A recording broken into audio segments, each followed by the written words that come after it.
കൊടിയ പീഡനത്തിന്റെ രക്തസാക്ഷിയായി നമ്മെ വിട്ടുപിരിഞ്ഞ സിദ്ധാർത്ഥൻ. പൂക്കോട്ടെ മലമുകളിനും ഹോസ്റ്റലിനും പറയാനുള്ളത് ഭീകരതയുടെ ഞെട്ടിക്കുന്ന വിവരങ്ങളാണ്. വിദ്യാർത്ഥിനിയോട് മോശമായി പെരുമാറിയെന്ന് ആരോപിച്ചായിരുന്നു പരസ്യ വിചാരണ. വീട്ടിലേക്ക് പുറപ്പെട്ട സിദ്ധാർത്ഥനെ ഫോണിൽ വിളിച്ച് തിരികെ എത്താൻ പറയുന്നു.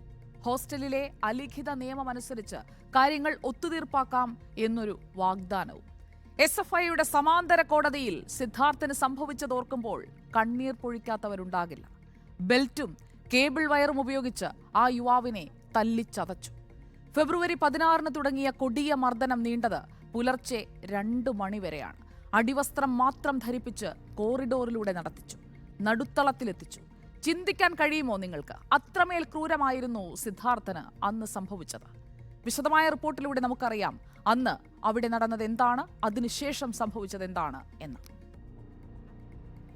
ഫെബ്രുവരി 15 രാവിലെയാണ് പൂക്കോട് വെറ്റിനറി സർവകലാശാലയിലെ 2ാം വർഷ BVSC വിദ്യാർത്ഥി സിദ്ധാർത്ഥൻ താൻ വീട്ടിലേക്ക് വരികയാണെന്ന് അമ്മ ഷീബയെ വിളിച്ചു പറഞ്ഞത്.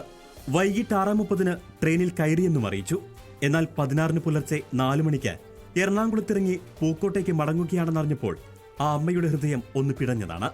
കോളേജിൽ അത്യാവശ്യ കാര്യമുണ്ടെന്ന് പറഞ്ഞ് സഹപാഠി വിളിച്ചിട്ടുണ്ടെന്നായിരുന്നു സിദ്ധാർത്ഥന്റെ വിശദീകരണം.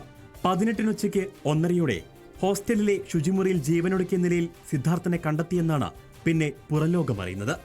ജീവന് വേണ്ടി ആവുന്നത്ര ഉച്ചത്തിൽ യാചിച്ച സിദ്ധാർത്ഥന്റെ കരച്ചിൽ പൂക്കോട് വെറ്റിനറി സർവകലാശാലയാകെ അലയടിച്ചെന്ന വിവരം ഏറെ വൈകിയാണ് കേരളം കേട്ടത്. ഫെബ്രുവരി 14 ക്യാമ്പസിൽ സംഘടിപ്പിച്ച വാലന്റൈൻസ് ഡേ പരിപാടിക്കിടെ ഒരു പെൺകുട്ടിയോട് അപമര്യാദയായി പെരുമാറിയെന്ന ആരോപണത്തിന്റെ പേരിലാണത്രേ സിദ്ധാർത്ഥനെ സഹപാഠികൾ തന്നെ ക്യാമ്പസിലേക്ക് തിരിച്ചു വിളിച്ചത്. തുടർന്ന് സമാനതകളില്ലാത്ത ആൾക്കൂട്ട വിചാരണയും ക്രൂരമർദ്ദനവും മാനസിക പീഡനങ്ങളുമാണ് സിദ്ധാർത്ഥന് നേരിടേണ്ടി വന്നത്. ഫെബ്രുവരി 16 തന്നെ മർദ്ദനം ആരംഭിച്ചു. ആദ്യം സമീപത്തെ മലമുകളിൽ കൊണ്ടുപോയാണ് മർദ്ദിച്ചത്.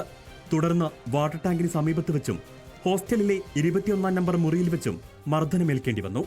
അടിവസ്ത്രം മാത്രം ധരിപ്പിച്ച് ഹോസ്റ്റൽ ഇടനാഴിയിലൂടെ പലതവണ നടത്തി. കഴുത്തിൽ പിടിച്ച് തൂക്കിയെടുത്തു. വയറിലും മുതുകത്തും പലതവണ ചവിട്ടി. ബെൽറ്റും ഗ്ലൂഗണ്ണിന്റെ വയറും ഉപയോഗിച്ചും സിദ്ധാർത്ഥനെ മർദ്ദിച്ചു. പരസ്യമായി മാപ്പ് പറയിപ്പിക്കുകയും സാങ്കല്പിക കസേരയിൽ ഇരുത്തിക്കുകയും ചെയ്തു. എത്രയോ വിദ്യാർത്ഥികൾ അത് കണ്ടുനിന്നു. ക്യാമ്പസിൽ വിദ്യാർത്ഥികളുടെ സുരക്ഷിതത്വം ബാധ്യതയുള്ള ഡീനും വാർഡനുമൊന്നും സിദ്ധാർത്ഥന്റെ രോദനം കേട്ടതേയില്ല.